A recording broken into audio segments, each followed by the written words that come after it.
തീറ്റഭ്രാന്ത് ഒരു വല്ലാത്ത രോഗമാണ്. അമിതമായ തീറ്റ, അതിനുവേണ്ടി വഴക്കുണ്ടാക്കുക. ഭക്ഷണം അമിതമായാൽ അമൃതം വിഷമെന്ന് പറഞ്ഞ മാതിരി ക്രമത്തിന് ഭക്ഷണം കഴിക്കുക വേണ്ടത്. രാവിലെ ഒരു ക്രമം, ഉച്ചയ്ക്ക് ഒരു ക്രമവും വൈകുന്നേരം ഒരു ക്രമവും.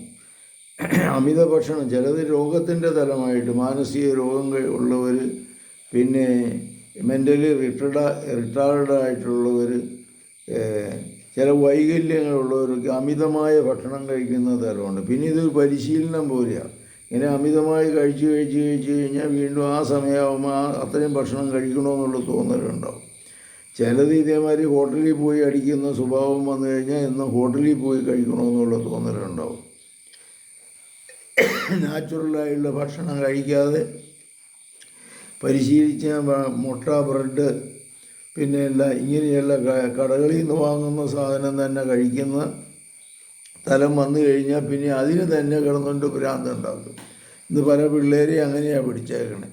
ശരിക്കും വേണ്ട നമ്മുടെ വീട്ടിലുണ്ടാകുന്ന സാധനം, ചക്ക, മാങ്ങ, പിന്നെ ചേമ്പ്, ചേന, കാച്ചിൽ, ഇങ്ങനെയുള്ള സാധനങ്ങൾ, അരി, ഇങ്ങനെയുള്ള സാധനങ്ങളൊക്കെയാണ് അതുകൊണ്ടുള്ള ഭക്ഷണ സാധനങ്ങൾ ഉണ്ടാക്കി കഴിക്കുക വേണ്ടത്.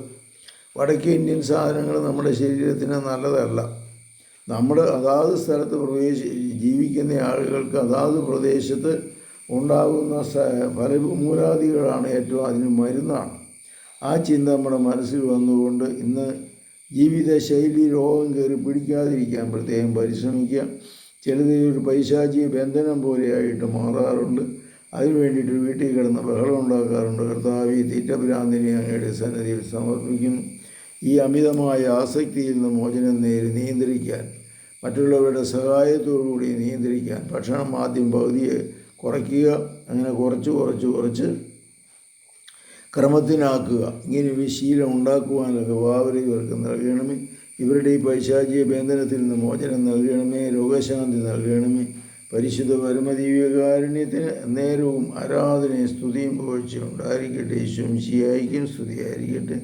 എൻ്റെ ഫോൺ നമ്പറിൽ വിളിക്കുക 9447465414.